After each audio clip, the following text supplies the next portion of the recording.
एक बार की बात है, एक धूर्त लोमड़ी थी और उसका दोस्त था सुनहरा घोड़ा। दोनों जंगल से बहुत दूर रहा करते थे। धूर्त लोमड़ी सुनहरे घोड़े को जंगल का राजा शेर खान कितना जुल्मी है ये बातें हमेशा बताता था। जंगल का राजा शेर खान राजा बनने के लायक नहीं है। वो गरीब जानवरों पर जुल्म करता है और कोई उसे कुछ नहीं कह पाता। मैं जैसे तैसे बचकर उस जंगल से भाग आया हूँ, पर मेरे कई सारे दोस्त वहां पर फंसे हैं। मुझे उनकी मदद करनी है और उस पर तुम मेरी मदद करोगे। सुनहरा घोड़ा लोमड़ी को अपना अच्छा दोस्त मानता था और उसकी हर बात पर विश्वास रखता था। हाँ क्यों नहीं मेरे दोस्त, मैं तुम्हारी हो सके उतनी मदद करूंगा। धूर्त लोमड़ी सुनहरे घोड़े को अपना प्लान बनाती है। प्लान यह था कि सुनहरा घोड़ा शेर खान के बेटे रॉकी के साथ दोस्ती करेगा, उसे जंगल से दूर ले जाएगा और शेर खान को भी ये बात पता कर जंगल के बाहर ले जाएगा और दूर गुफा में बंद कर देगा। अपने प्लान के साथ सुनहरा घोड़ा जंगल में आता है। सुनहरा घोड़ा शेर खान के बेटे रॉकी के पास जाता है। सुनहरा घोड़ा इतना सुंदर था कि हर कोई उससे दोस्ती करना चाहता था, इसीलिए रॉकी भी सुनहरे घोड़े के साथ दोस्ती कर लेता है। ऐसे ही कुछ दिन बीत जाते हैं। इन दिनों में सुनहरा घोड़ा दिखता है। जंगल के राजा शेर खान बाकी जानवरों से कितना लगाव रखते हैं और उनकी समस्या का हल निकालने की कोशिश करते थे। जंगल के जानवर भी अपने राजा से बहुत प्रेम करते थे और उनकी बहुत इज्जत भी किया करते थे। सुनहरा घोड़ा ये देखकर सोच पे पड़ जाता है। लोमड़ी की बताई हुई बात तो सच नहीं है, ये उसे समझ आता है। तो वो लोमड़ी से ये बात पूछने के लिए वो जंगल से थोड़ी दूर आता है। तुमने बताई हुई बातें तो सच रही है। यहाँ तो सभी जानवर शेर खान से बहुत प्रेम करते हैं और शेर खान भी जंगल के जानवर से लगाव रखते हैं। अपना झूठ सामने आ रहा है ये देखकर लोमड़ी दूसरी चाल चलती है। वो सब ऊपरी दिखावा है। सब शेर खान से बहुत डरते हैं, इसीलिए उन्हें सब ये दिखाते हैं कि वो शेर खान से बहुत खुश हैं, ताकि शेर खान उन्हें खा ना जाए या कोई सजा ना सुनाए।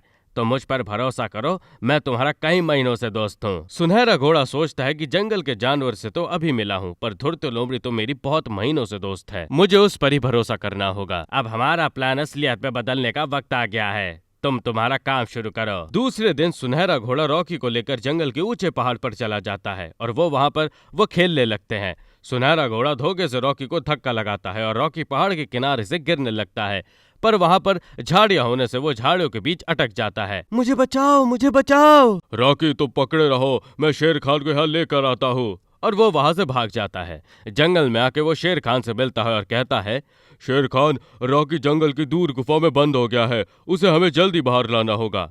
अपना बेटा मुश्किल में ये सुनते ही कुछ भी सोचे बिना शेर खान सुनहरे घोड़े के साथ निकल पड़ता है। वो उस गुफा के सामने आ जाते हैं। वो गुफा जंगल के थोड़ी ही दूर थी, वहां पर कोई भी जानवर नहीं जाता था। क्या इसी गुफा में रॉकी गया है? हाँ शेर खान। फिर शेर खान जैसे ही गुफा के अंदर चले जाते हैं, सुनहरा घोड़ा बाहर से बड़ा सा पत्थर गुफा के मुंह पर लगा देता है और जंगल में वापस आ जाता है। चलो मैंने मेरे दोस्त की मदद कर दी, यही मेरा फर्ज है, पर मुझे कुछ टिक नहीं लग रहा। ऐसा सोचते सोचते वो जंगल में घूम रहा था, तब वहाँ कुछ जानवर की बातें सुनता है। कालू चीता सोनू हिरन बात कर रहे थे। सोनू, मैं सच बता रहा हूँ, मैंने उस धूर्त लोमड़ी को जंगल के बाहर देखा। क्या धूर्त लोमड़ी वापस जंगल में आ रही है? हमें शेर खान को ये बात बतानी होगी। पिछली बार की तरह अगर वो धूर्त लोमड़ी जंगल के गरीब जानवरों को खाने लगी तो हम क्या करेंगे?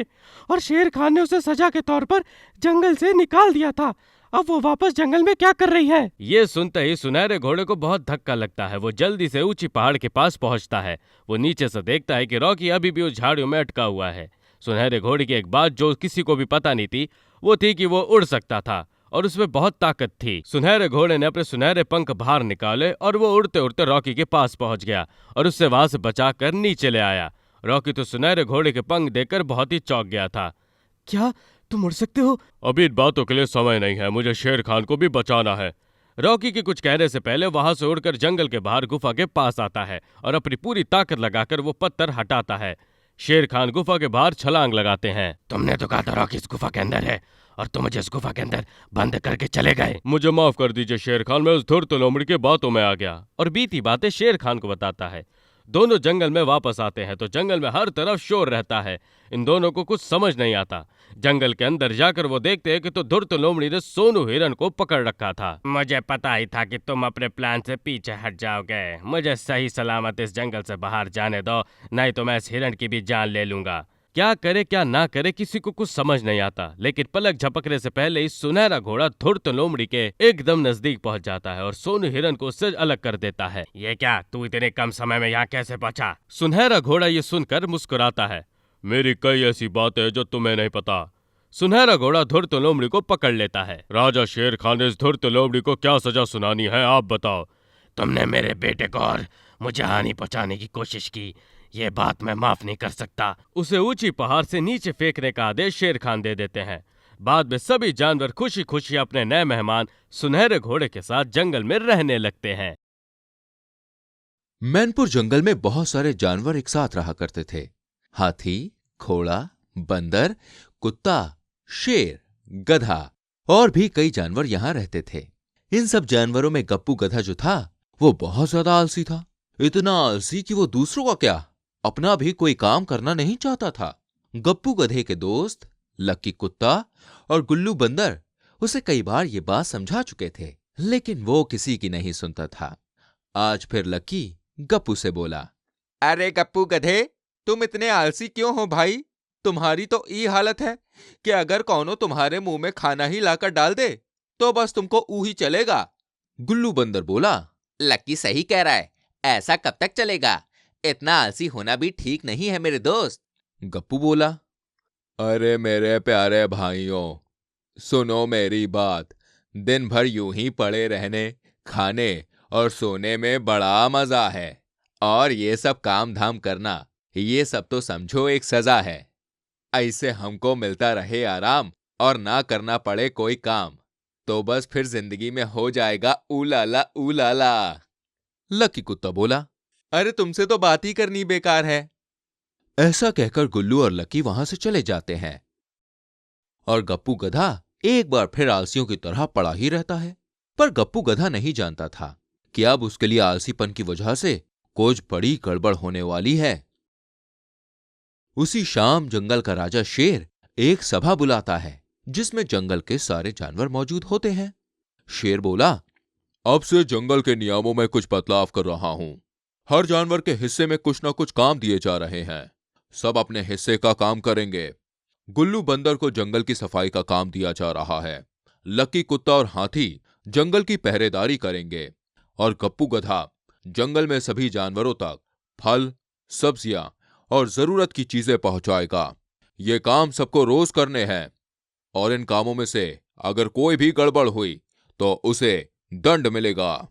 शेर की इस घोषणा से जहां बाकी जानवरों को कुछ फर्क नहीं पड़ा और वो अगले दिन से अपना काम शुरू करने की तैयारी में लग जाते हैं, तो वहीं गप्पू गधे के तो मानो हाथ पैर ही फूल गए। वो बोला, अरे दैया, ये का हो गया भैया? काम करना पड़ेगा अब तो हमको, वरना शेर राजा कह देंगे कि गप्पू गधे हमारे जंगल से खिसको। गुल्लू बंदर गप्पू गधे को समझाता है, गप्पू, अब तुम अपना काम ढंग से करना, कोई भी गड़बड़ मत करना। तुम्हारे ज्यादा आलस के चक्कर में तुम्हें लेने के देने पड़ जाएंगे। गप्पू गधा हां में सिर हिलाता है, लेकिन मन ही मन यही योजना बना रहा होता है कि किस तरह काम से बचकर पहले की तरह आलसी वाली जिंदगी जी जाए। अगले दिन जंगल में सब जानवर अपने काम में लगे हुए हैं। गुल्लू बंदर जंगल की साफ सफाई कर रहा था। हाथी और लक्की कुत्ता मिलकर घूम घूम कर जंगल की पहरेदारी कर रहे हैं। बाकी भी जिस जानवर को जो काम दिया गया है वो उसे कर रहा है, लेकिन गप्पू गधा इस सोच में पड़ा है कि वो कैसे अपने काम करने से बचे। तभी गप्पू गधे के दिमाग में एक तरकीब आती है। क्यों ना मैं सारा काम ही गलत कर दूं? हर जानवर के पास जो पहुंचाना है उसकी जगह कुछ और ही पहुंचा दूं। इससे अपने आप ही कोई मुझे काम करने के लिए नहीं कहेगा। गप्पू गधा ऐसा ही करता है और सब कुछ गड़बड़ कर देता है। शेर को जब ये बात पता चलती है तो वो उसे समझाता है और आगे से ऐसा ना करने के लिए कहता है। गप्पू गधा शेर से माफी मांग लेता है, लेकिन वो मानने वाला कहां था। वो तो रोज ऐसे ही करता रहता है। एक दिन गुल्लू बंदर उसको समझाता है, गप्पू, मैं जानता हूं तुम ये सब काम से बचने के लिए जानबूझकर कर रहे हो। ऐसा मत करो मेरे दोस्त, कहीं ऐसा ना हो तुम्हारा आलस तुम्हें किसी मुसीबत में डाल दे।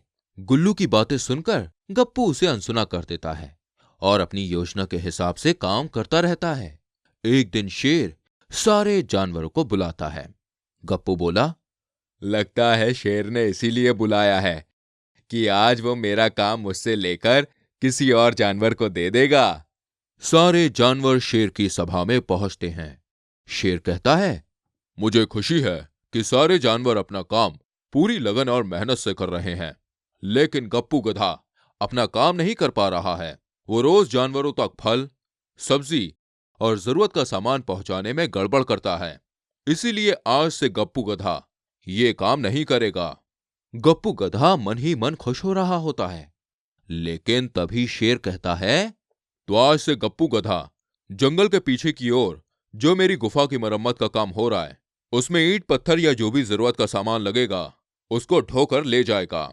ये बात सुनते ही गप्पू गधे की खुशी दूर भाग जाती है और उसे समझ में आ जाता है कि ज्यादा आलस करना और काम करने से बचने के लिए ज्यादा चतुराई दिखाना अच्छा नहीं है। इस कहानी से हमें ये सीख मिलती है कि आलस छोड़कर मेहनत करें, वरना एक ना एक दिन मुसीबत में पड़ जाएंगे। अच्छी लगी कहानी? जल्दी से हमारी वीडियो को लाइक करें और शेयर करें, और ऐसी और कहानियों को देखने के लिए चैनल को सब्सक्राइब करके बेल आइकन प्रेस करें ताकि आपसे कोई भी कहानी मिस ना हो। मिलता हूं अगली कहानी में, तब तक के लिए अपना बहुत ख्याल रखिए।